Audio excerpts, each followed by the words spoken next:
if I was homosexual, Michael Fassbender would be my first. What do they call it? The wank bang? Gee, I haven't heard that in years. That's Oh, hilarious. see, I thought it was I just heard spank bang. Oh, I okay, have not yeah. heard of wank bang. It's pretty similar. Yeah, that works. I guess it's the same basic concept. Yeah. Yeah. Wank bank. I don't think jerk bank really works. You know? Yeah. Hey, it's gotta rhyme. Gotta rhyme. The Spore Store? I don't know. Jesus.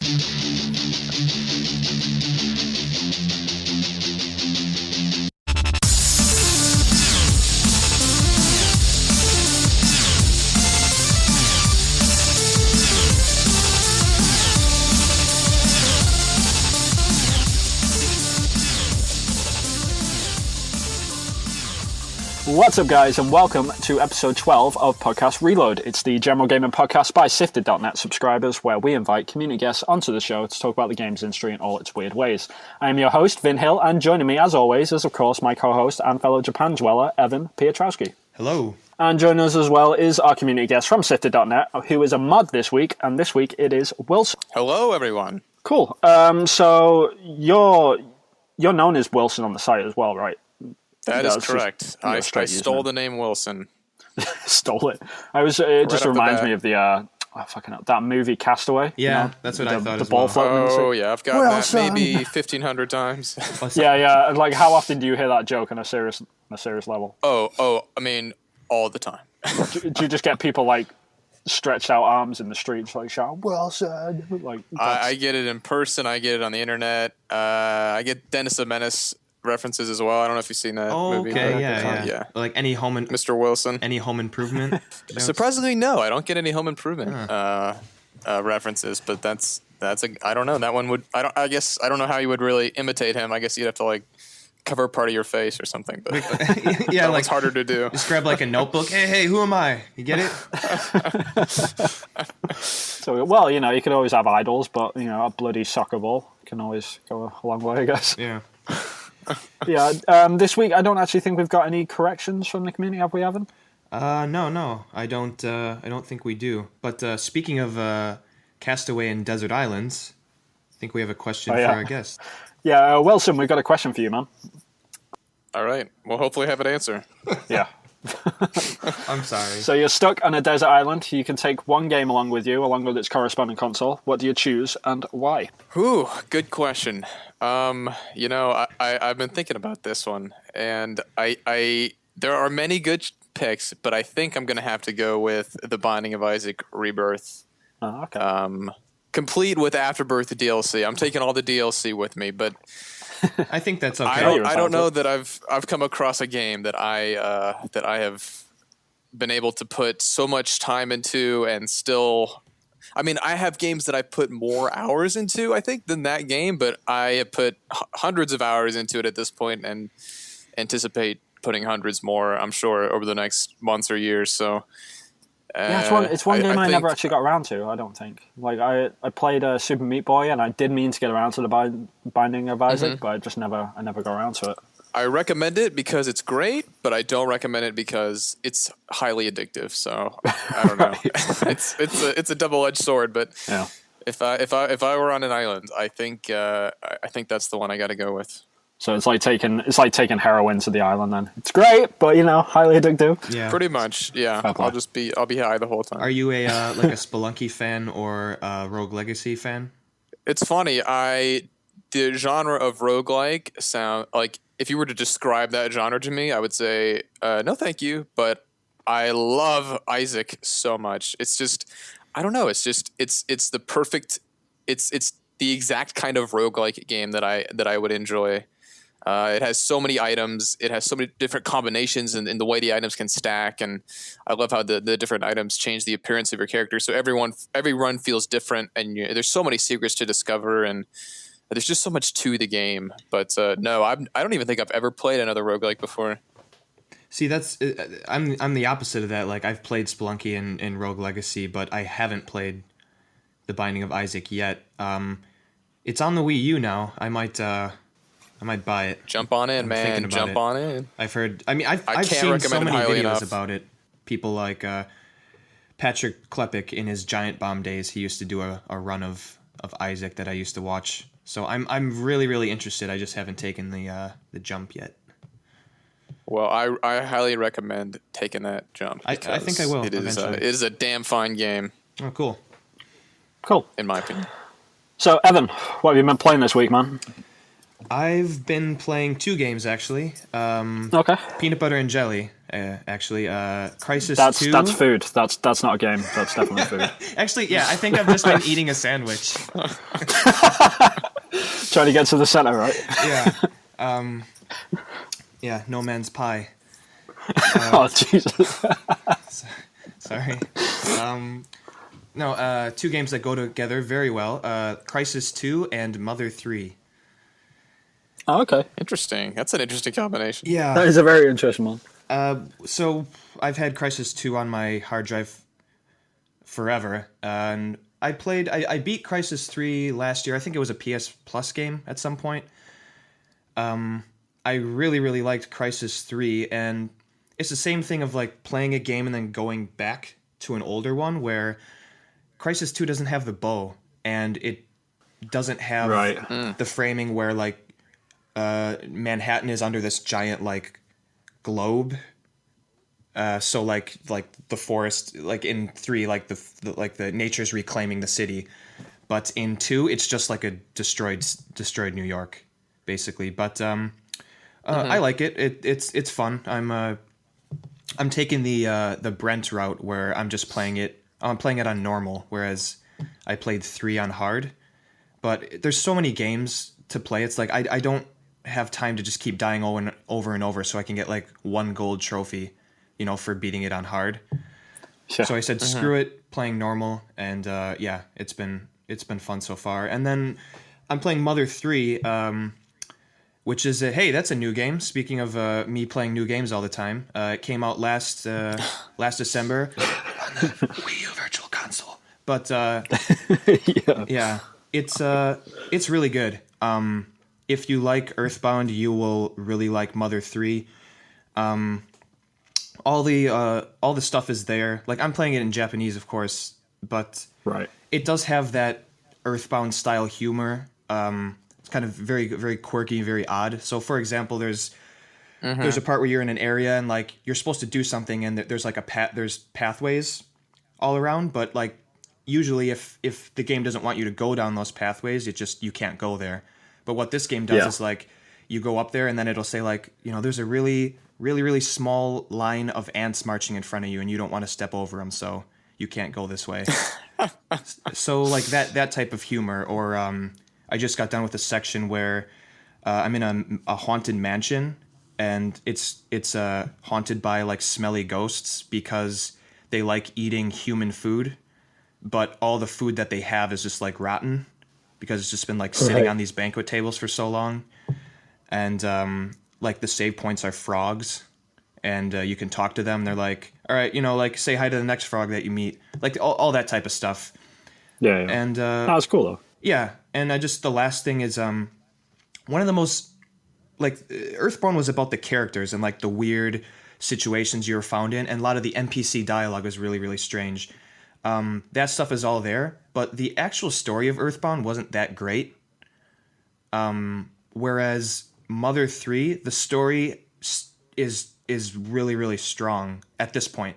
There's a couple things that happen early in the game where it's like, wow, I was not expecting that at all. So yeah, just chipping away at that. I really, really like it. Hopefully it eventually comes out in Western territories, not just Oh goodness, Yeah. who knows? Yeah. But yeah. It's been a long time coming. It's got to at some point, maybe. I don't know. Somebody just needs to punch Reggie, maybe, is what it will take. Yeah. A lot of people need to physical punch abuse. Reggie. Not necessarily about Mother 3, just Yeah, punch just him. in general. Yeah. Just everyone punch Reggie. Yeah, well, don't do that at E3, by the way. Like, we're not encouraging people to actually punch Reggie. Don't. Yeah. I would never. I don't think you'd want to punch No. Reggie. I think Reggie would. Yeah, that guy would fuck you up. I think. I think that man can hold his own. I think his fist is bigger than my head. So yeah. Boulder hands Reggie. Yeah. So yeah, that's been playing those 2 games, chipping away at that. How about you, Wilson? What have you been playing?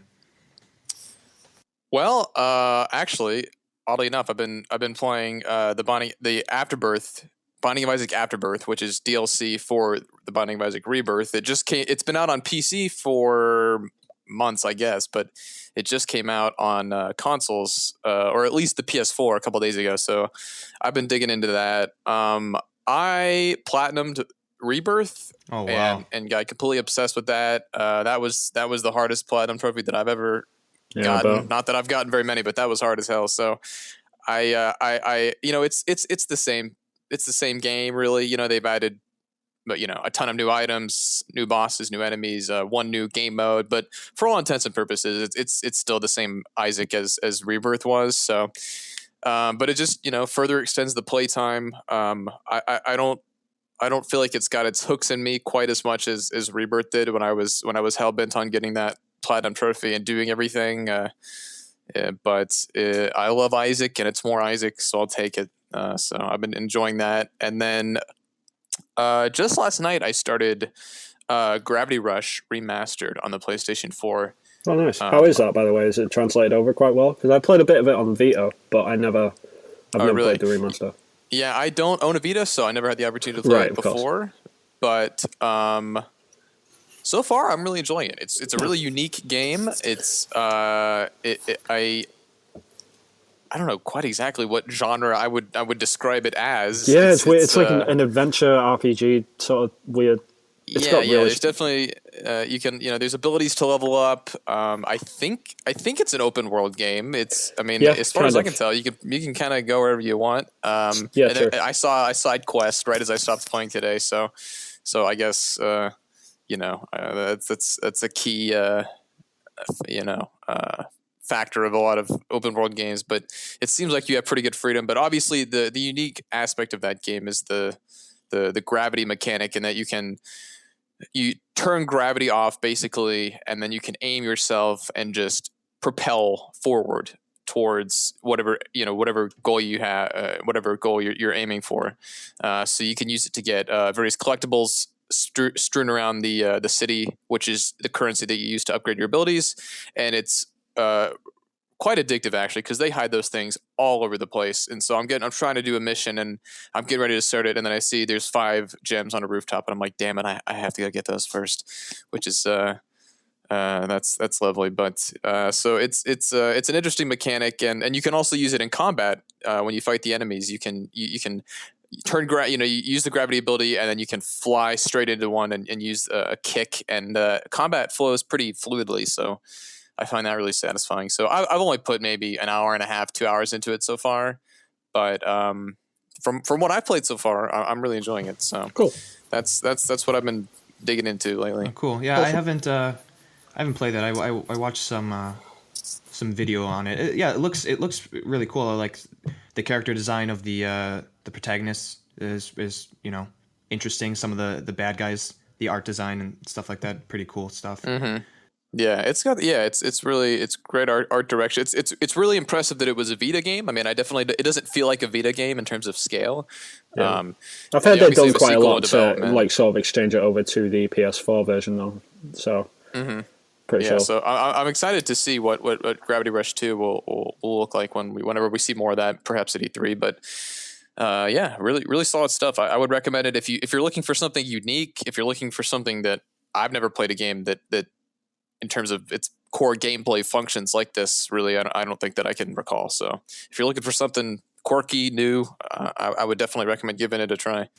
Sure. And Vin, what have you been? Well, we know what you've been playing. I guess just say it. Well, at the start of the week, I can go from like Monday to Wednesday. Okay. I think it was from Monday to Wednesday. I was carried on playing Bloodborne. I'm still chipping through that one. I think I'm a bit further ahead than Brent is. I know Brent has actually got like 10 episodes finished of his like Bloodborne playthrough, and he's only like, I think the 6th one has only just been uploaded. So like he's a lot further than you actually think he is. But yeah, I'm a good like 2/3 way through that game now. I'm sort of getting used to it, but they just keep throwing so much shit at you, man. Like it's like you hit like continuous walls of frustration rather than difficulty. A lot of it. So I don't know, I'm just trying. Are you having to work through it, or are you really enjoying yourself? It's weird. Like I go through periods where like I'm getting used to the game and the mechanics. I'm getting used to dodging and all that sort of stuff, and it works. When it works, it's really really fun. But then when you hit something where they're just throwing like there's points where the game where they just throw stuff at you just to make the game more difficult and not really more challenging, if that makes sense, in a weird way. Like they'll kill you on purpose, sort of thing, like cheap kills a lot of the time. It's like, oh, really? And it's just like, haha, you died because this game's better than you, sort of thing. It's like, I don't know, like there's points where I just feel like I just don't want to play it because it's just the way that you die sometimes just isn't challenging or fun. There's just some unavoidable moments where it's like trial and error sort of thing. So yeah, I mean, I'm gonna finish it. I do want to push it. I do want to finish it in the end, just so I can say, yeah, I finished it, and here's my argument to put forward, sort of thing. Because whenever I tell someone like, I don't like the Souls games that much because X, Y, and Z, they always ask that same question, like, have you actually ever finished a Souls game? I was going to ask the same thing. Have you played a Souls game previously, Ben? I've played them before, but I've never finished one because the frustration levels just get too high, sort of thing. So, I kind of want to just get one out of the way so my arguments are valid, sort of thing. Yeah. But, yeah. So, yeah, I'm enjoying it, but at times as well, it's really frustrating. But from Wednesday onwards, I was, of course, playing Uncharted 4. But we'll talk about that in a bit more detail in a bit. Right. So, but yeah, playing Bloodborne, trying to chip through it just so I can have arguments effectively. Basically, that's what I'm doing at this point.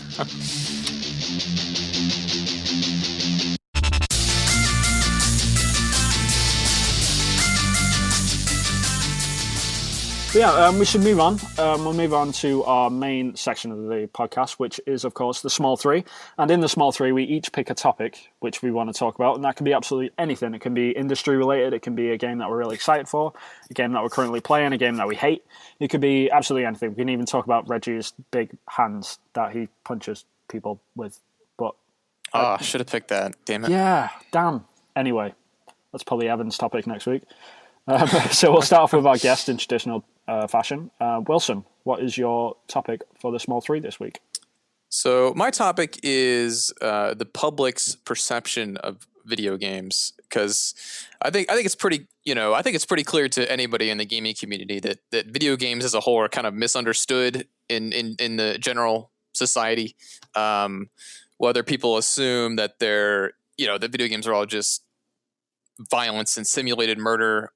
And then you got people on the other end of the spectrum that, know nothing more than Wii bowling and think, that they know nothing more beyond that. So I don't know. I just thought it would be interesting to talk a little bit about why, despite being such a mainstream medium at this point, why it still seems to be deemed a negative hobby by so many people, and what the perception, why it's kind of off to the layperson. And it was the inspiration for this topic. I was both my parents have absolute zero interest in video games. I can't. I mean, it's hard to. I don't know if I could pay them to come downstairs and play a game with me.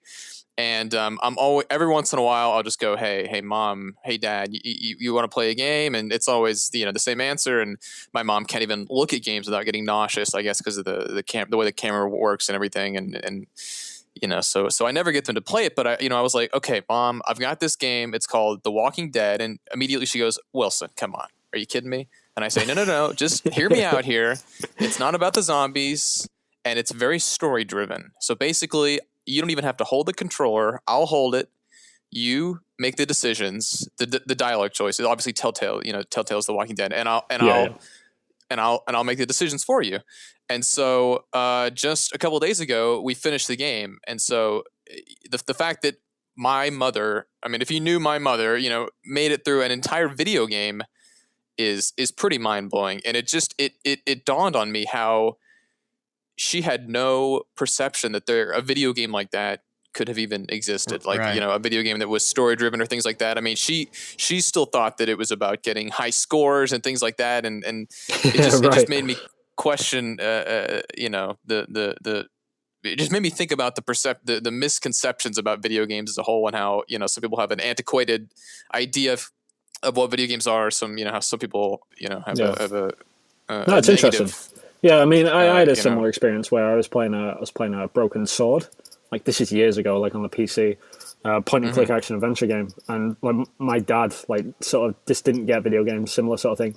And one day he was looking over my shoulder playing this game, And he's like, "Oh, try using the bottle with the bucket of water or something." I can't even remember what we were doing. And like it worked, and he was like, "Hey, see!" And then like 2 days later, he saw me playing it again. And he just sat down next to me, and we ended up blasting through like 75% of that game. That's cool. Like together. Oh, really? It's just, That's It's awesome. just one of them things. But yeah, like starting off with you, Evan. Like, what games do you think have that sort of big influence? Like the sort of the perception of the medium as a whole, like negative or positive. Like, what sort of games? I don't even know like what those games would be. I think people that don't really play video games, they just perceive them as something that's like kind of like a negative hobby, or they just don't understand it, or like Wilson, your mom, or Vin, your dad, before those games, they just had never been really interested in it, and so they never had that window into something that they probably would be interested in. And Yeah. I think that stuff kind of goes back to where like after the Atari gaming crash, when Nintendo entered the market, they were worried about marketing the Nintendo as a gaming system because there's such a negative stigma around it, and they decided to call it the entertainment system and market it more as a toy. And that's why they they bundled it with Rob the Robot, because it was this plastic toy. Right. And then they changed the look of the system to where the games would actually slide into the system much like a VCR instead of on top. And I think that kind of perception as gaming is more of like a child's hobby, or looking at gaming as more of a toy instead of like an entertainment medium like movies. And I think that however nuanced and small that perception is, I think that's kind of carried over up until now. It's like, oh, video games, I whatever. I'm not interested. I don't know. I don't know what games are cool. I don't know how to play them. That controller looks difficult. It's all that like surface level stuff that seems like it's really difficult for people to break through.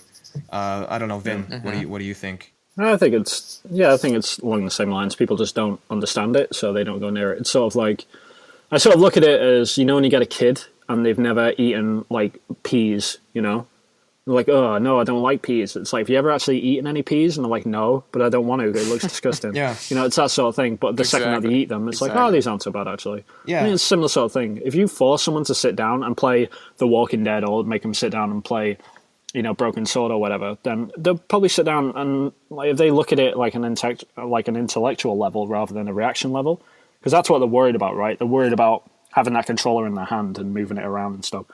But in terms of like the negative aspects of it, I think there's just a lot of sort of bad media as well that sort of puts a shun on video games as well. Like, absolutely. I think like games, obviously the big one for me is obviously like Grand Theft Auto.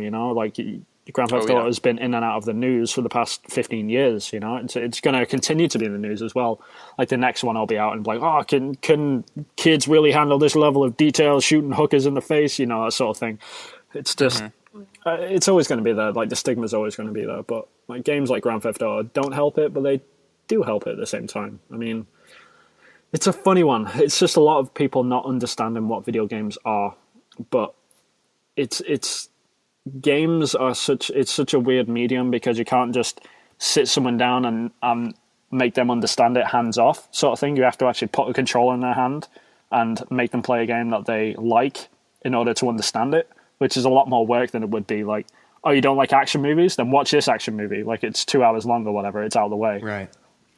But you can't do that with games, because they're obviously a lot longer and a lot more complicated and stuff. But yeah, I think that is part of the barrier is the controls in one aspect, where it's just someone sees that and they're like, no way, I'm not even going to try because it's too difficult for me. And you know what? For some people, it might very well be difficult to use a controller to play games. And I think part of the perception of video games is kind of slowly changing, because everyone has a smartphone. So my mom is like halfway there already, because she has a smartphone in her hand. She could download a game right now and play it. And so that barrier that has been very difficult for people with, whether it be a keyboard and a mouse or your conventional console controller, that's kind of disappearing, at least with mobile gaming. Yeah, definitely. I think the people have got a lot more access to it now without like a high sort of barrier of entry. I mean, well, there is. I mean, mobile phones and like cell phones obviously cost money, but a lot of people have them without realizing that they can actually play games. So they're not having to pay $400 plus, just to actually try stuff now. So that's definitely going to help it. But yeah, what about you, Wilson? Like, what games do you think like have actually influenced like this sort of perception? Well, I think I agree with Grand Theft Auto. I think that's a big one. I think Mortal Kombat, the original Mortal Kombat, had a Oh yeah, big hand in. I mean, that if I'm not mistaken, that was what established the ESRB. At least in the U.S., the rating yeah, system I think it was. for Yeah, video you're right. games. I mean, that was big. On the other side of the token, I mean, you have a game like Wii Sports. I mean, that was an incredibly influential game on in so many people that had never played a video game played one for the first time, and suddenly it wasn't. You could ask somebody, "Have you ever played a video game?" And there's a good chance that they'll say, "Yeah, yeah, I've tried. I did that Wii That bowling bowling thing game, one yeah, time." it's always the same Um, one. But that's yeah, good. I but mean, there's a lot of people that snicker at like the whole Nintendo sort of Wii Sports era. But Jesus, I can't even imagine. I can't even put numbers to how many gamers were born out of that one game alone. Like all them, yeah, like because that game came out what like 10 years ago now. Like 10 years ago. yeah, it's been a decade Yeah. or So 9.5 years or whatever. how many kids played Wii Bowling on Christmas one year? Like, oh my god, this is amazing. And now playing like PS4 games or whatever, like so it's actually helped the industry by having them sort of games. So it's hugely Yeah. influential. I think that's a huge game to. But yeah, good pick. Yeah. Yeah. And even for people that never, go beyond that. I mean, you hear about Wii Sports in nursing communities and things like that. I mean, there's people that won't go beyond that. And on one hand, that's not good because it doesn't really expose them to the medium as a whole and doesn't really do Right. video games, justice. They'll never really understand it, but at least, they're doing something. I mean, it's interesting, to me, like if somebody said, I don't like movies or I don't like music, you would say, oh, well, what are you talking about? What kind of movie don't you like? What genre of music do you not like? But if somebody Yeah. said, I don't like video games, you could just say, oh, okay. I mean, that's an acceptable statement. Yeah, that's a Whereas good if point. someone That's said, a really good if I don't like movies, that'd be ludicrous. Everybody Yeah, loves yeah. movies. It's just what kind of movies do you That's like? very true. Right. So, and I think that a large, I think, I've been thinking like what could change the perception of video games going forward. And I think on one hand, it's sheer innovation like the Wii. I think that had a huge change in changing or it had a huge impact in changing the perception of games. But I think the ultimate change in the perception of video games, it's just time. I think it's just going to take time. I think video games are just relatively speaking too new of it's just too new of a medium. Yeah, it's a And, very, I very think- early. Like it's start of the race pretty much. Like the games industry is so young, so young. I Yeah, think people and forget it's that. easy to think. Yeah, it's like decades old, sure, but I mean, Yeah, it's 30 a years lot is not younger that than long other things. in an industry. I mean, like the movie industry Yeah. didn't really take off until it was like 50 or something. Right. It wasn't yeah, until like yeah. the 50s where movies started to really take off. Before then, they were just seen like a niche thing. Like games are only 30 years old, and look how far we've come already. Like we should be incredibly proud of like how far they have come, but it's only going to get bigger. Absolutely. And the kids that the kids that started it off back when video games first were becoming mainstream are now becoming adults, and Yeah. and I mean, and not that I'm pleased about it, and as macabre as it sounds, like as people continue to die off and new ones come in. I mean, video games will become a medium as accepted as movies and music and books and Yeah. television or what have you, and hopefully along with that, it becomes a medium that is appreciated more for its eclecticism, and I hope that the general public gains a better understanding of how much more there is to it beyond Call of Duty and Wii Fit. I hope that people really start to appreciate how special it is and how many different kinds of experiences that you can have with video games. Right. And I think for me, like I think a lot of it is just down to accessibility. I think that's what's going to really change it. I mean, obviously, accessibility, like in multiple senses as well. I mean, at the moment, obviously, a lot of people have got cell phones and stuff, so they've got games right at their fingertips, so they can actually try them out and sort of get exposed to them there. But it's also in the controls as well. I think the Wii did so well for non-gamers, as you could say, because the controls were intuitive. You know, you can pick them up. It's like, oh, okay. Right. It's like you've been Right. watching your mother for years, like have a controller in her hand, like, you know, actually moving it up and down, like trying to make the character jump higher and stuff like that, and it's not working. But now you've like you shove Now this it thing does. into their hand, and it actually responds to that automatic like instinct to move the controller physically. You know, so I think that had a lot to do with it as well. Like if Wii Bowling was on a controller, no, it wouldn't have been.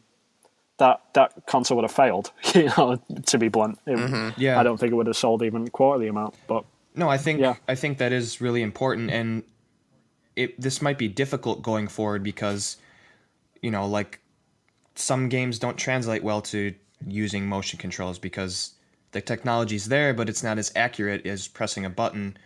And yeah, when you're talking about accessibility, it's like you can show someone Wii Bowling and just show them once, right? Using the remote, like, you know, just swing back Yeah. and pretend to bowl. It's just one button. You don't have to explain to them the concept of it. They could say, "Oh yeah, okay, yeah, let me try," and they would, without sitting him down, you know, like Wilson with your mom. It's like, okay, so there's this game, The Walking Dead, right? And then you give her the control. She's like, okay, what am I doing? Where am I going? Whereas with Yeah. Wii Bowling, you just, here's the control. You know what to do. Your body's already used to it, and you don't have to explain anything. So, but then it's like, from here on out, well, of course, people are going to play with traditional controllers and keyboards and a mouse. So those games still might not be that accessible to a newer generation of people that just do not like the idea of having a complicated control scheme or something like that. So aside from touchpads and motion controls, like what can you do to bring those people in? But yeah, I think it's like Wilson said, like just to wrap this sort of discussion up, like I think it's just going to get better with time, you know, a lot of it. I think the video games industry is still very young. It's only going to get better. I can't see the video games industry ever going backwards now, you know. We've got a stable increase every single generation of new influx of gamers, and you know, things like cell phones will bring in more, like a bigger influx, so that sort of thing. But like, what do you think, Wilson? Like, what do you think is going to help all this along? Yeah, I think it's just I think the biggest the biggest thing is just time, you know, and and things you mentioned like that, you know, smartphone gaming and any way to introduce somebody to a video game. You know, maybe they play a smartphone game and that's enough, or maybe they play a smartphone game and they say, "Wow, this is cool." You know, I'm interacting with a completely different world separate from mine. Is there anything deeper than that? And then they go and buy consoles. So I think ultimately what will help improve the perception of video games is time. I think, you know, people, us, you know, that love video games will have kids and will raise our kids on the games that we love. And I think those kids, hopefully, you know, will grow up and love games and Yeah, and definitely. in, you know, 50 years, We'll be all pioneers. in 50 years, the statement, I don't like video games, will be as ludicrous as I don't like movies or, you know, I don't like music. Yeah, no, I think you're totally right with the time thing, because there might be you know, a mom like, I'm not a gamer, but yet she plays Candy Crush every single day. Well, Right. how are you not a gamer? So yeah, I think it's just time. So eventually, that stigma of behind video games where you don't want to be labeled as someone who plays video games or as a gamer, you know, that will probably go away the more people, you know, play games, and smartphones are definitely helping with that. Cool. So we should move on. We'll move on to our second topic, which is your topic, Evan. Jesus, get words out then. So do you want to introduce your topic of this week? Yes, my topic is games that have passed us by. And the reason I brought up or thought about this topic was just playing Mother 3. Mother 3 was a Game Boy Advance game only released in Japan in 2006. So the game's 10 years old. And they just released it on the Virtual Console. And it's just made me think about all the games that, you know, we can't play every game that ever comes out. And like a lot of times, just like Mother 3, you know, the game hasn't been released in, you know, our respective territory, or for one reason or another. Like just some games fly completely under our radar, or we don't have the console that the game is on. And then years pass and you just never got around to playing that game. And what I want to specifically talk about are games that we really want to play, but we just haven't got around to it yet for whatever reason. So I'll throw this to Wilson first. What game or games of the past haven't you got around to playing that are like on your radar and that you want to play? Oh boy, there's a laundry list. I think everyone's got one. Yeah. It's really bad for me because I've been a Nintendo gamer my entire life up until this generation. So I have missed out on a lot of stuff.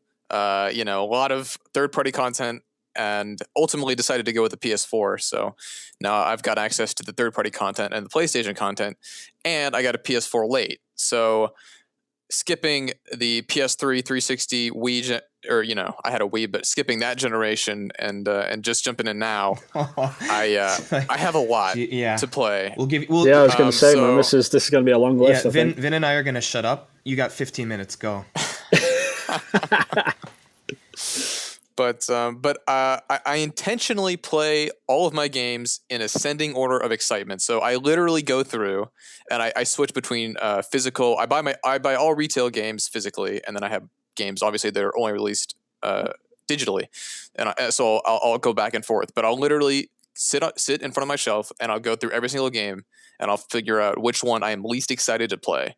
And I'll play that first because I always want to have what I'm more excited to play ahead of me. You're very disciplined man. I don't know if I could do that. Yeah. It's a good way to do it, though, because there's so many games which I've put at the bottom of my list where I'm just like, yeah, I'll get around to that later. And I've just never gotten around to it, It's like I've got a few games like in my laundry list like that. So that's a really clever way of doing it, man. Yeah, I mean, and I've discovered that over the years that a big part of fun for me when it comes to video games is the anticipation. And once you play a game, you've played it, and you can't anticipate playing it anymore. So I mean, I won't go into a whole list, but just all the game of the year, like the games that were by most outlets nominated for Game of the Year last year: Witcher 3, Metal Gear Solid 5, Bloodborne, Fallout 4, Life is Strange, like all those. Haven't played them. Haven't played Batman Arkham City. Haven't played Alien Isolation, which is a game that I want to play because I love survival horror. Haven't played The Last of Us. I haven't played the second or third Uncharted games. Have you played Dishonored? I have not played Dishonored. I have not played Grand Theft Auto 5. I have not you need played... to just you just need to quit work, leave school, whatever, for a whole summer and just sit down and just... Yeah. Well, I'm on summer break now, and I intend to crack down and hopefully make that list a little smaller. Of course, the problem being new video games continue to release, so yeah, if I literally write a monthly list of games down. I physically get out a piece of paper and write them down. You kind of have to, and I update it every month because I'll forget. I'm looking at it right next to me. I have 62 games on the list right now. What are you doing? Get off this podcast. Go. Yeah, man. Get off this podcast and play all of the games. And if you've got a girlfriend, dump her. Jesus. So do you have... maybe that's why I'm single. Well, hey, you got a lot of games to play. Games come first. You'll figure the other shit out later. Okay, so Wilson, this is a really difficult question for you. Is there out of all of those games, and this could be games from 20 years ago, it doesn't matter, is there a single game that you really are looking forward to playing, or it's on that list? Anything in particular, or a handful? There's nothing really from the past that I'm particularly I have to play that. I for some reason I'm less compelled by older games, and I've played a lot of older games via Virtual Console and things like that, and I have such an appreciation for those games. But for me, it's newer games that really draw me. And if I had to pick one that's really just I can't wait to play that, it's got to be The Witcher 3. I just, after hearing so much acclaim that game has received, and just looking at the gameplay, I just that kind of seems like my dream game in a sense. I love open world games. I love copious, rich side quests. And it seems to check a lot of the boxes that I love, and do it and check them more effectively than perhaps any other game in that genre has ever done. But I see survival horror I love too. So The Last of Us is a game that I'm just unbelievably excited to play. So I don't know. I guess it's a tie between those two. Wilson, have you played the Dead Space series? I've not played Dead Space. No. Jesus Christ! I've not played BioShock. I've not. I've missed so. I'm just praying for a Dead Space trilogy port to this generation and a new one because yeah, I don't think it will. EA are pretty against remasters. The same reason why we haven't got a Mass Effect remaster yet. I really, really hope so because if you're a survival horror fan, that survival horror. You love it, right? You Dead Space 1 is one of the best survival horror games ever made. Yeah, it's a bold statement, but I stand by it. Oh, I think I agree with that. That series, and even 3. People give 3 a lot of shit. I still think it's a good video game, but that series has your name written all over it. Hopefully, you do get around. I think RE4 is my favorite game of all time. I think I don't know. It's a toss up, but yeah. I hopefully we'll have the opportunity to play it. But that's what I get for skipping last gen. Sure. But RE4 is like top 3 for me. I'd say definitely. Oh, remasters are a good time for you, man. I mean, shit, there's so many remasters coming out of PS3 games. And Xbox I know people games complain about that. Like they're like, "Come on, I'm so tired of these." I'm like, "Bring them on, man!" Like I hope this Bioshock Trilogy collection, like, bring it on. I've got a lot of games that I miss, so I'm fine with all these ports from last gen. I'll take whatever you got. Yeah. If it gives people the opportunity to play a game that they missed out on, definitely. Speaking just personally myself, one series that completely passed me by is the Witcher series because I never owned a 360 or like a PC that could actually run a game, Witcher 1.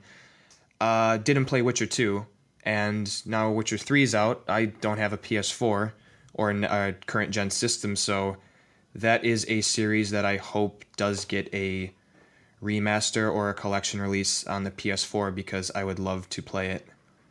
But Evan, is that your pick?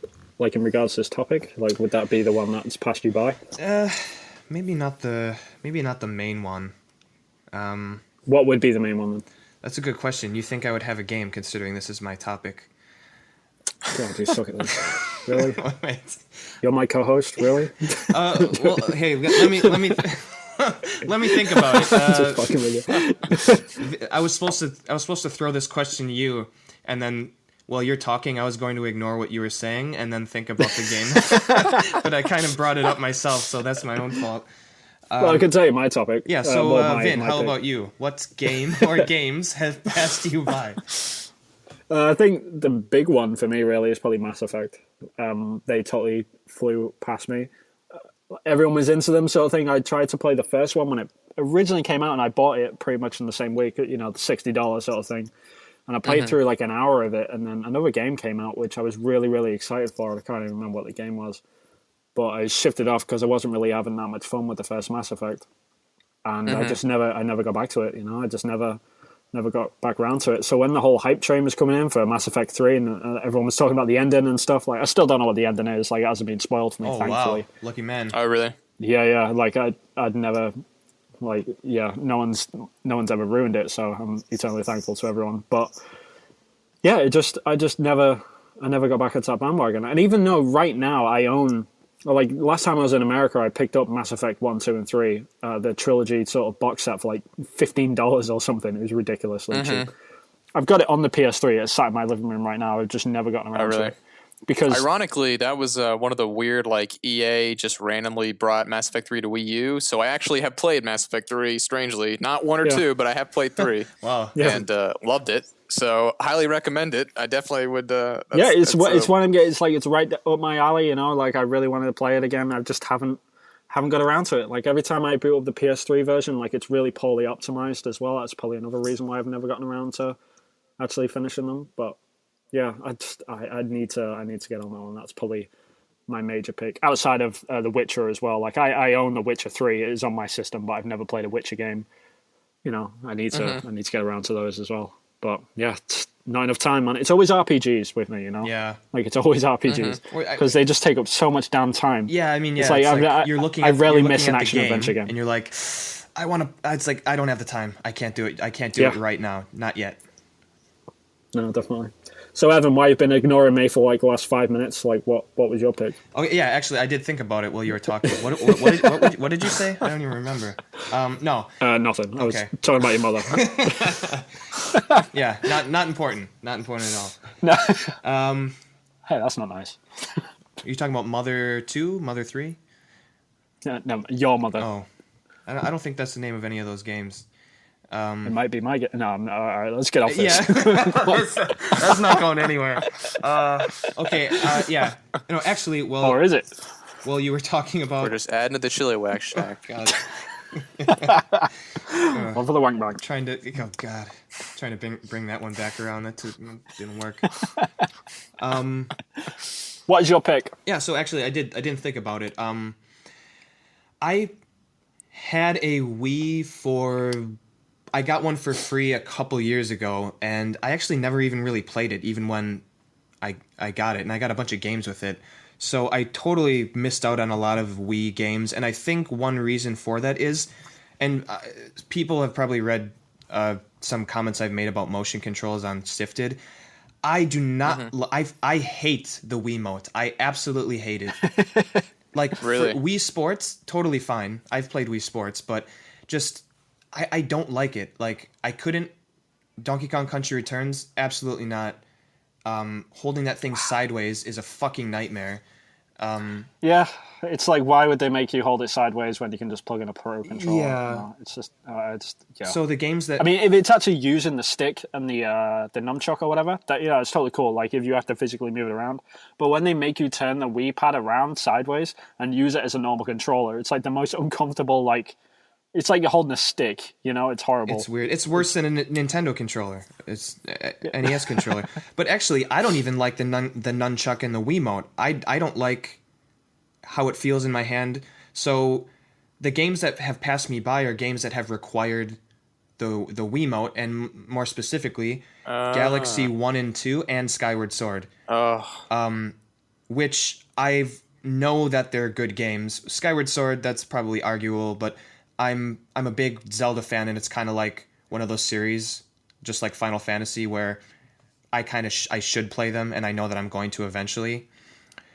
But yeah, I don't like my hands being separate. Like I want I played a little bit of Interesting. Galaxy, and it's like while I'm playing it, it's like my hands are slowly like magnetizing together, and it's like I just want to hold a controller, and so. I got like 30 stars into Galaxy. I was like, fuck this game. I can't play it. Wow.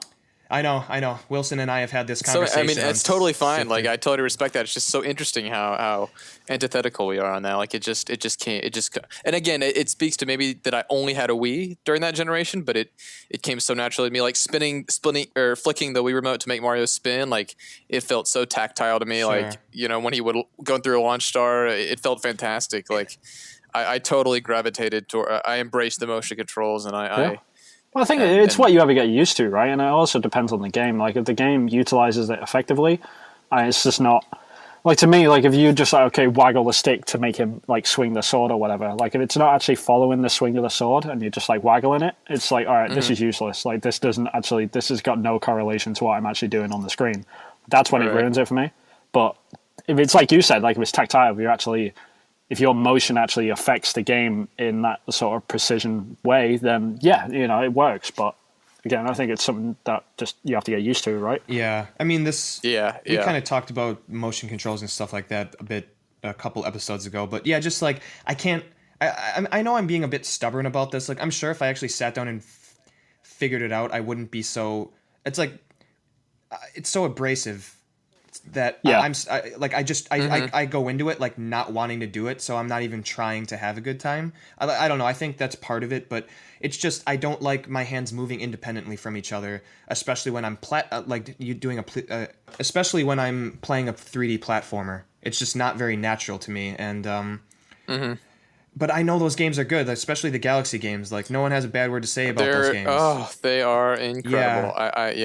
So love I them. hope at some point they bring the Galaxy games to possibly the NX.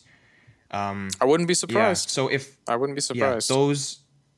the Galaxy series is the two games that have passed me by that I really, really, really want to play. So those are my picks, and Definitely think. Well, Nintendo are probably like on their in their first couple of years of the NX, this is going to be remasters for days, man. There's going to be so many of them. I think there will be a lot. Yeah, I mean, they're getting their feet wet now with Zelda. You know, I think Skyward Sword is probably going to get announced for the Wii U at E3. I just think this is going to carry on. You know, I think they've got the taste for it, and just there's so many Wii U games that have got 10 out of 10 games, rightfully so. That should be like more accessible to a bigger market. So yeah, it should definitely have more remasters. Yeah, I would really look forward to a Skyward Sword Wii U edition. As much as I complained about, definitely. I don't know how they would do without. I will say with Skyward Sword, I don't know how they would do that game without the motion controls. I mean, it's so predicated on the motion controls. I don't know if that game would really be doable without those, but I'm sure they could figure it out. Well, I really do want to play that game at some point, but yeah, I guess we should move on. But hey, speaking about games I want to play, Vin, what's your topic for the week? This week I wanted to talk about a game that I've been playing since Wednesday, which I mentioned earlier, which is of course Uncharted 4. And I mean, it's Uncharted, man. It's Uncharted. Like, what can I say? The game is just absolutely fantastic. I'm loving it. I'm about 2/3 into the game now. I've just started the third act, like in regards to like story structure. I mean, it's the infamous third act as well, which IGN sort of cut down for saying, you know, it's a bit too long and it dragged down a little bit. But so far, the game is just absolutely gorgeous. The acting in it is fantastic. Nolan North and Troy Baker just do an awesome job. The gameplay mechanics aren't too detrimental to the game whatsoever. They've improved a lot of previous mechanics from 1, 2, and 3. It's just I'm having a great time with it, you know. But I will keep it spoiler free because I know you're like you, Evan. You're really looking forward to playing it, right? Yeah. Oh my gosh. Yeah. Well, I think Uncharted 2 was the first PS3 game I ever played. I got a PS3 really late, about 2009. Totally missed out on Uncharted 1, speaking about games that passed me by, but I just everything about it was amazing. And Uncharted 3, well, I felt it wasn't as good as 2. It's Naughty Dog. They make Gold Dust. Basically. They can do no wrong at this point. Just looking at their pedigree in recent years, it's like Uncharted 2, Uncharted 3, The Last of Us. Like, how can I not be excited for this game? Yeah, you could even take it back further. I mean, all the way down to the PS1. Just looking at Crash Bandicoot, like them games were pretty good, you know. And then Jak and Daxter, also a really good trilogy. Uncharted, really good trilogy. So, yeah, it's hard to not be excited about this. But yeah, I just wanted to sort of gush over it for 15 minutes, you know, because just how beautiful this game is like on a technical level. Blows me away constantly. Like, there's so many moments where I'm running through the game where something action orientated is happening and I just want to stop and look around, you know. I just don't want to even move. And it's really funny because like in the game's sort of options menu, you can go into like statistics, like how many dudes you've killed and like how long you've been hanging from a cliff, like how long you've been doing all this. But it's got a really interesting statistic like at the top, which is how long have you just been stood still? Yeah. Which is basically like how long have you just been looking around at the environment. And at this moment, I've put 9 hours into the game, like in total. 1 hour out of that 9 hour like play session is just me standing there gawping at the game. Like a whole hour. And it's just absolutely incredible how it looks. On a technical level, I just don't know how they've done it. I just really don't know how they've done it. A lot of the stuff in there. So it lives up to the E3 original E3 demo from last year. You'd say the presentation is of that caliber across everything that you've played so far, if not better. I think they've actually, like from what I saw at E3 last year, it was mostly there, you know, with the whole sequence where Nate's getting dragged through the mud like by the car and stuff, like going through the streets of Madagascar down to the bottom of the hill. All of that 100%. Genuine to the game, and it plays like that, it looks like that, it feels like that, and the humor's there, and just the writing of it, it's the whole thing is just absolutely a masterpiece, like in terms of technical achievement. I just don't know how they've pulled some of it off, like the facial animation on its own, just how like you sit there and you think, okay, this is a cutscene, it has to be a cutscene, and then it'll just suddenly like drop you out the cutscene, like okay, now you can take control of Nate. It's like, wait, shit, like this is in game, like That happens a lot. It's just the amount of times I've just been awestruck by the game. I've lost count. I mean, an hour of just standing there looking around.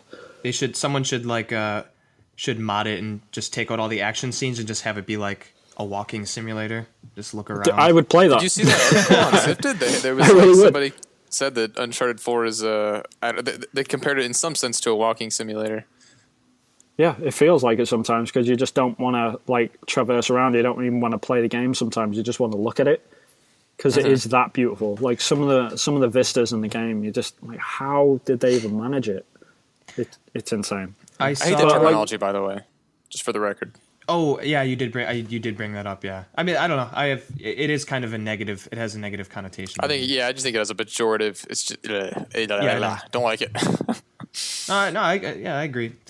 But just going back to standing around and staring at stuff in Uncharted 4, I saw someone tweet a photo of a snapshot of something in the game, and they was it Nate and Sully making out on the mountaintop? on the mountaintop, yeah. It was that doesn't happen for the record. You're really building up my hopes, and you just you've already mentioned it 2 times. I'm starting to wonder. But someone had tweeted a photo of like Nathan Drake's stove, and the headline was something to the effect of like, this is the most realistic double boiler that I've ever seen in a video game. And if you hadn't read the title, like looking at, it's like a double boil, like a pot, right? Like boiling water. Yeah. It's just like you wouldn't be able to tell if it was fake or not. Like obviously the longer you look at the photo, you're like, okay, yeah, that's obviously a video game, but I mean, like the point is the double boiler is absolutely beautiful. Yeah. No, definitely. I mean, the major thing that they've got in the game going for them is what they had in The Last of Us, which is their lighting engine is just incredible. Like they've got so much like attention to detail when it comes to lighting. It just escalates the game to such a different level to any other game that I've seen so far. Like comparing it to like the Final Fantasy 15 demo, which can't even get to 25 frames a second most of the time. It's just incredible. It's absolutely incredible. Like their lighting engine, just how they've got ambient occlusion. They've got. I'm not going to go into like all the technical aspects of it, but the game is beautiful. Like I can't emphasize that enough. But story wise, though, I mean, I had a lot of worries going into this game because I sort of felt like the game was tacked on almost, because Naughty Dog have traditionally only ever done trilogies, so they've only they did Crash 1, 2, and 3, then they moved on and did Jak 1, 2, and 3, and then they did Uncharted 1, 2, and 3, and then they started The Last of Us, and I was like, oh, okay, this is the next one, so there's going to be 2 more Uncharted games, and then 2 more Last of Us games. Yeah. But then when they announced Uncharted 4, it was a bit like, ooh, that's a bit weird.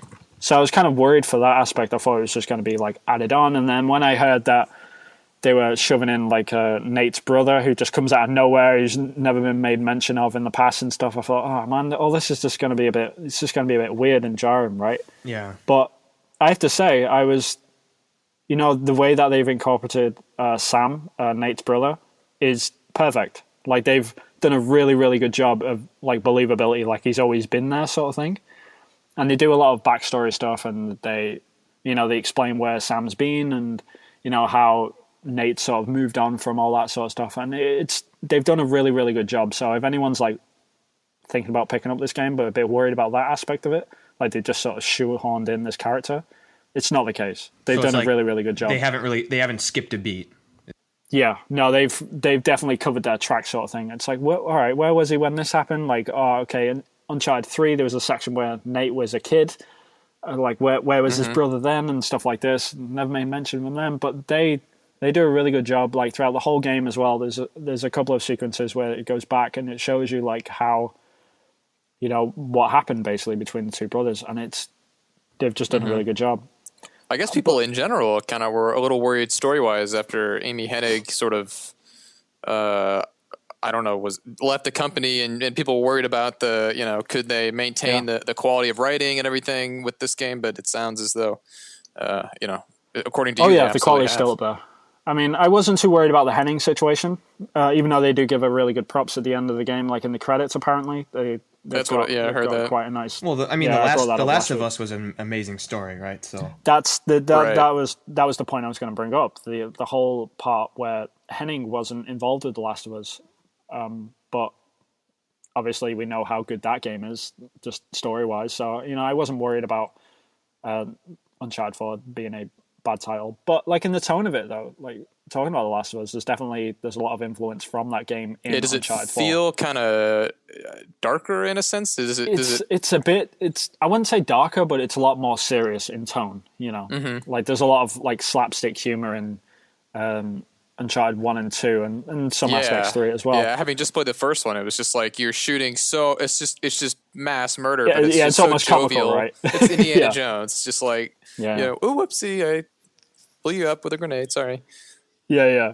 But no, this one's a lot more grounded. It feels a lot more serious in that respect. But at the same time, they know their limits on it as well. It doesn't ever get too Last of Us styled, like Right. serious, This is still Uncharted. That's good. That's good to hear. Exactly. Yeah, they've in terms of balance, they've got a really good sort of grounding on that, But at the same time, there's still like the ridiculous sort of set pieces where it's just awesome, like buildings falling down and like just craziness happening. Like Nathan Drake still is his old quippy self, I'd imagine. Yeah, definitely. Yeah. I mean, just the whole, like, I know a lot of this is from Nolan North as well, because the way that they actually film The Last of Us, well, not film it, fucking hell, see, that's how good it looks, like they film it. But the way they actually do the voice recording as well, like, they do all the cutscene stuff, like mocap on stage, but when it's just Nate, like, doing random stuff where he's climbing up like a cliff or whatever, and and he makes his like subtle comments like, "Oh God, this is ever going to end" or whatever. Mm-hmm. Like that's actually just Nolan North like sat in a sound booth and he's just watching the footage and he's like talking over the top of it. Oh, really? That's really cool.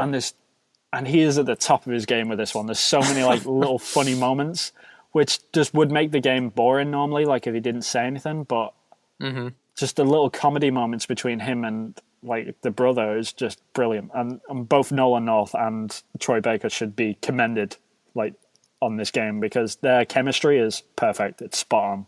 It's really, really good. It got me thinking when I was playing the first Uncharted. I was wondering, like, as Nolan North or whomever were recording the dialogue for that game, I wonder if they knew like they were becoming a part of what would become one of the most storied franchises in the last or perhaps in video games ever. It's just I wonder if they had any idea of what they were getting themselves into with Uncharted 1 when they first got hired for that job. Yeah, I bet, man. I mean, the story of how Troy Baker actually got into video games, like he was basically trying to be like a stage actor. He was trying to get into movies and stuff, but he wasn't having a very good career. And one of his friends passed him along a copy of Uncharted 1. Mm-hmm. Said, "Hey, you should check out this video game." He was like, "Oh, okay, cool, I'll check it out." And he played it. And the whole time, like, he obviously loved the game, but on the game disc itself, on the PS3 version, there was, like, making-of videos.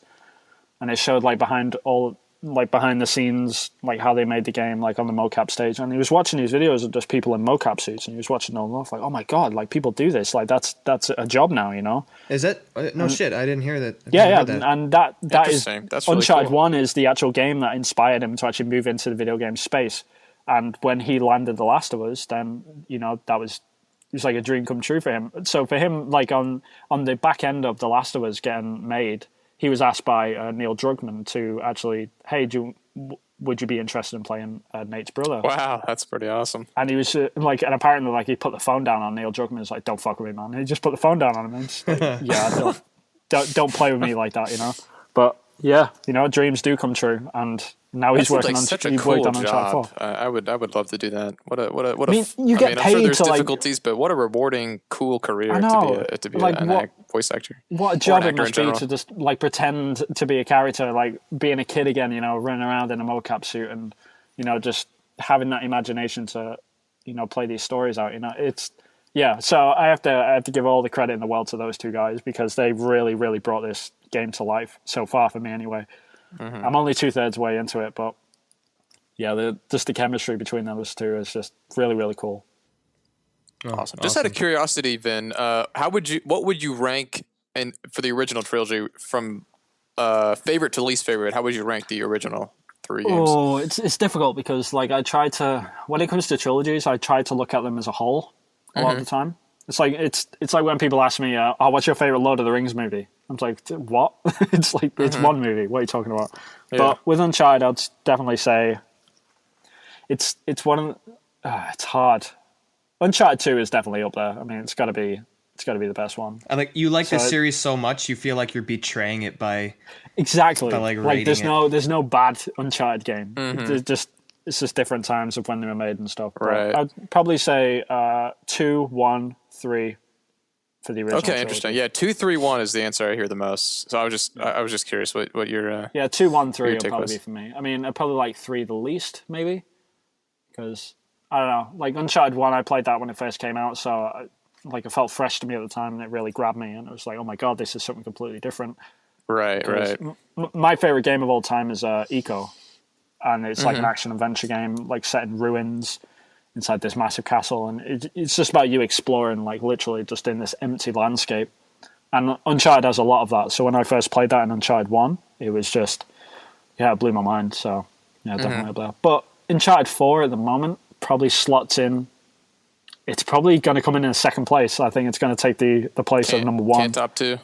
I don't think so. Like set piece wise, I think 2 is still up there. But that's not to say that Uncharted 4 is a bad game. You know, it's just it still has set pieces. You know, it still looks amazing. It's still incredible. Like the set pieces that are in the game are still like whoa. Like effect wise, it's just I just don't know how they do it.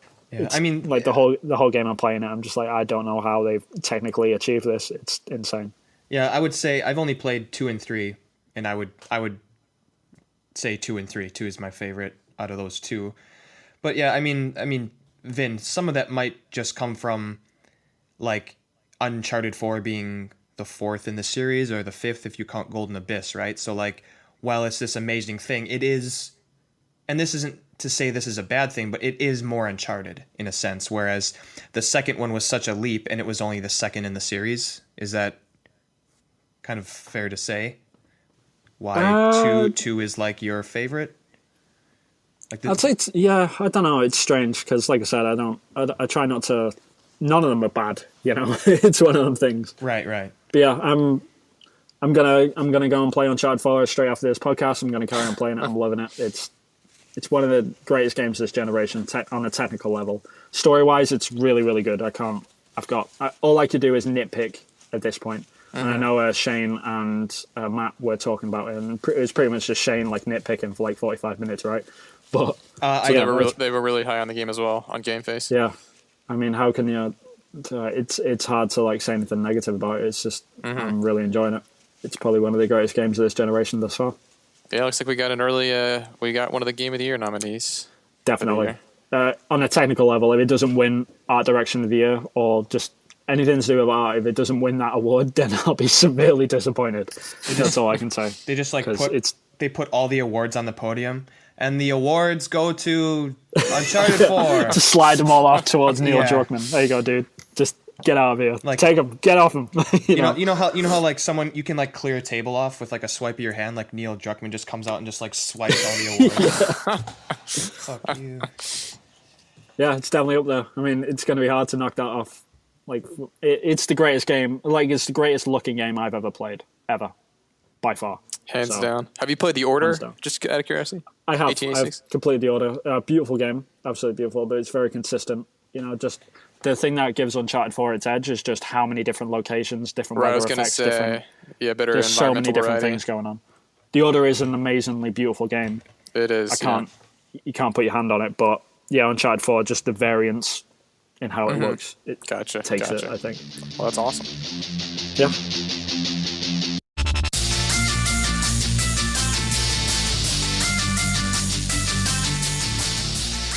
But yeah, we should move on. Coming up to the end of the podcast, of course, we're going to go through our content call-outs. We'll start off with you, Wilson. What is your content call-out of the week?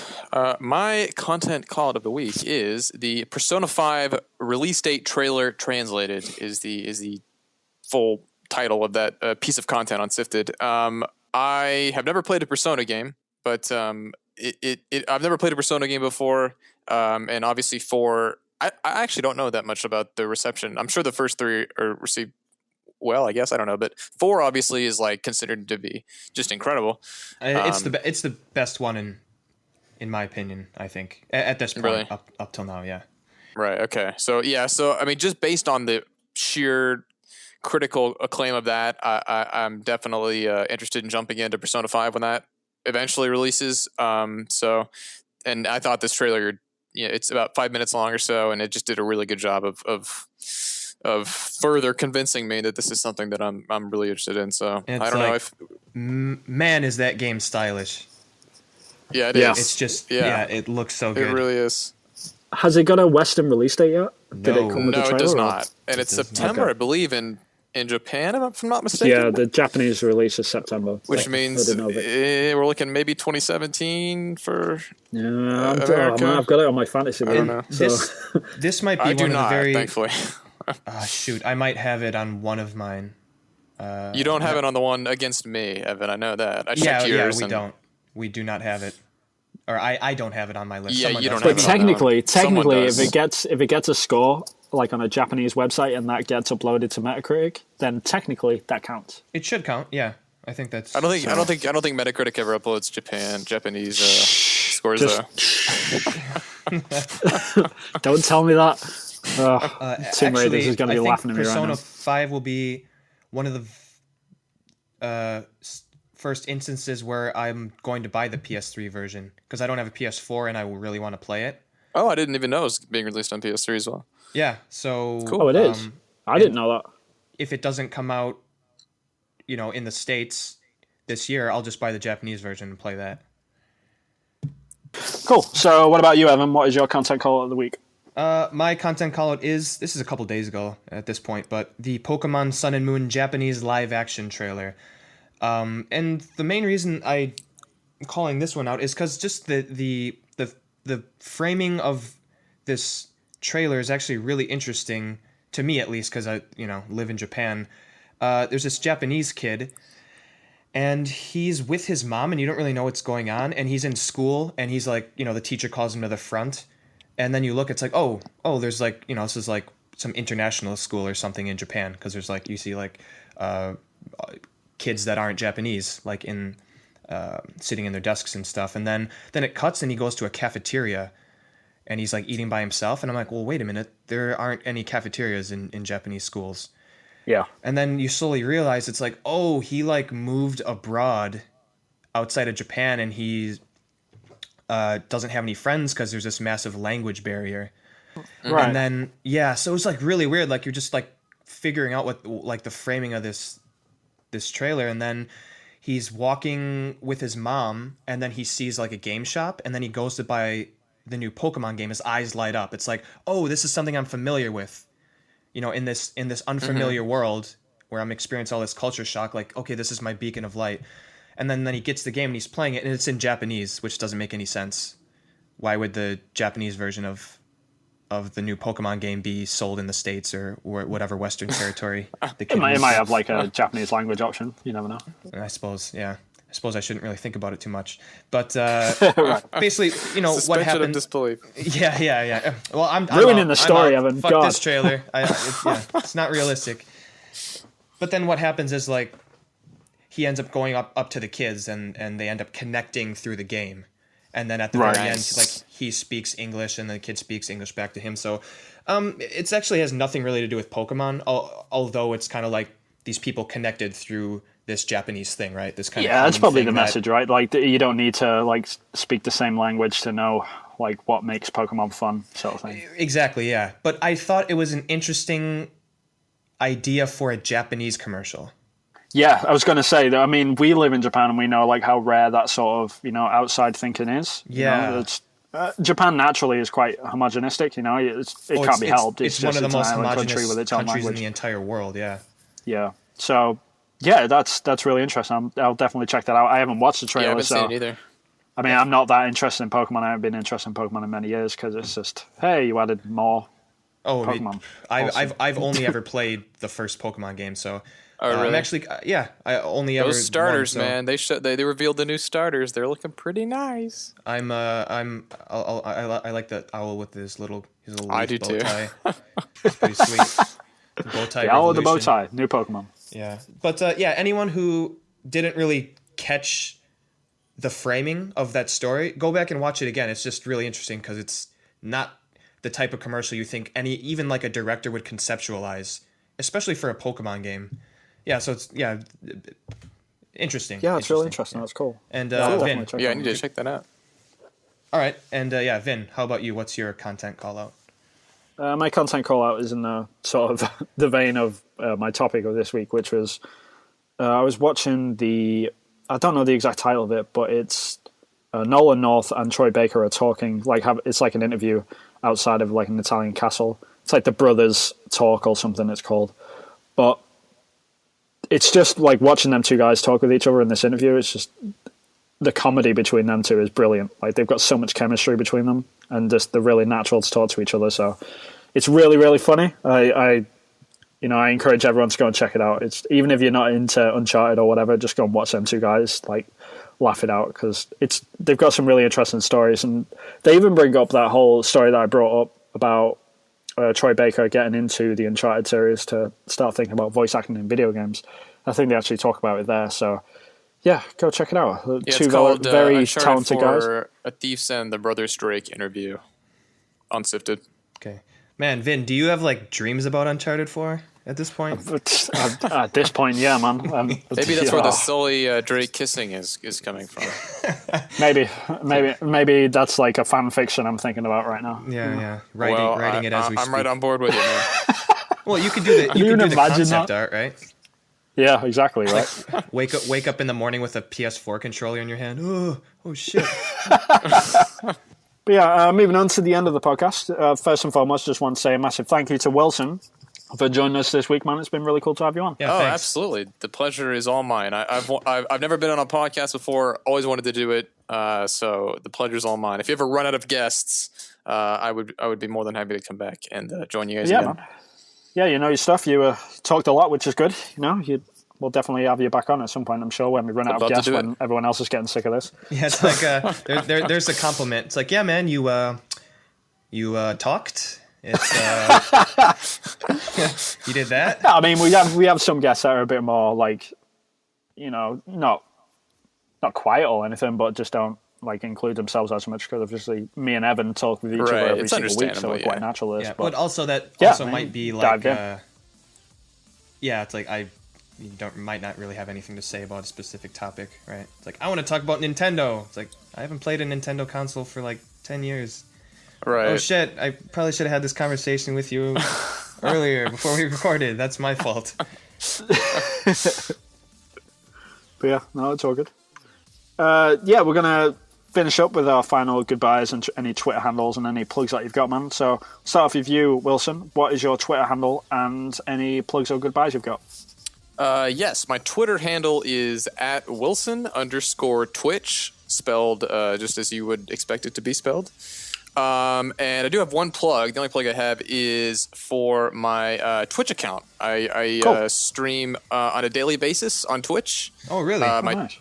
I do, yeah. My Twitch account name is Wilson108, just the numbers 108. So I do that pretty much every single day. I'm a variety streamer, so I stream just a plethora of different genres. I love doing it. I don't expect to make a career out of it, but I would love to do so if that becomes possible one day. Maybe by the time I've graduated college in a few years, I'll have amassed enough of a following to do that. But it's something that I really, really love to do, and we've got a great community over there. A couple of Sifted members, Alex and Vinaraba, have already stumbled their way over there. I think I posted in a forum or something at some point on Sifted, and they came and so I would love to get as many people from Sifted as possible in there, because we've got a great community of people in the stream, and I think obviously pretty much if you're on Sifted, you're probably cool. So I would love to have as many people from the site come there as possible. But yeah, Wilson108 is my Twitch account, and if you enjoy watching streams, I implore you to come hang out and say hello. Oh, cool. Wait, did Wilson? You said 108. Vin, aren't you 104 on Twitch? Yep, 104. Yeah, I am. I'm 104. I'm basically anything really, like Vin Hill 104 always. 108, 104. What's that about, guys? I don't know. We just like them numbers, you know. Yeah. Okay. I got 108 from Lost. That's the end of that conversation. I don't know where Yeah, I man. was going with that. Oh God. Yeah, man. What about you, Evan? I'm the stand user on Sifted, Twitter, and Giant Bomb. And Vin, how about yourself? On Twitter, I am at VinHillArt. You can find some of my finger paints on there, as always, from time to time. Come and say hi. I'm, of course, always on Sifted, so I'm pretty much on there 24/7. Come and, shoot the shit with me, and we'll definitely talk to you there. But other than that, if you want to be on the podcast as well, like Wilson has been today, then you can just message Evan on Sifted, which is at the stand user. Message him there and just let him know what microphone you've got, and we'll let you know when we can have you on the podcast, which is pretty soon, actually. I think we've got about a month's worth of people stacked up at this point, but the sooner you get your name in, it is first come, first serve. So the sooner you get your name in, the better. But other than that, just want to say thank you for listening, guys. We really appreciate everyone tuning in every single week. You can also subscribe to us on YouTube and like our videos or whatever. Give us a review, any comments, and we'll try and get back to you as soon as we can. Any questions you've got, we might even start answering them. We don't know yet. But yeah, from everyone here, I'd like to say thank you and catch you guys next time. See you later, guys. Bye. See ya. Bye-bye. Play Uncharted 4. It's awesome. Play Sonic Colors. Bye.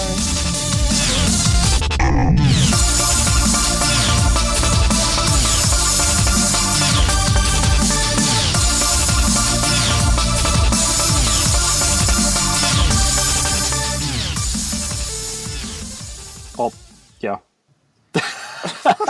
Sonic the Hedgehog. That should just be a thing now, right? Yeah, at this point, yeah.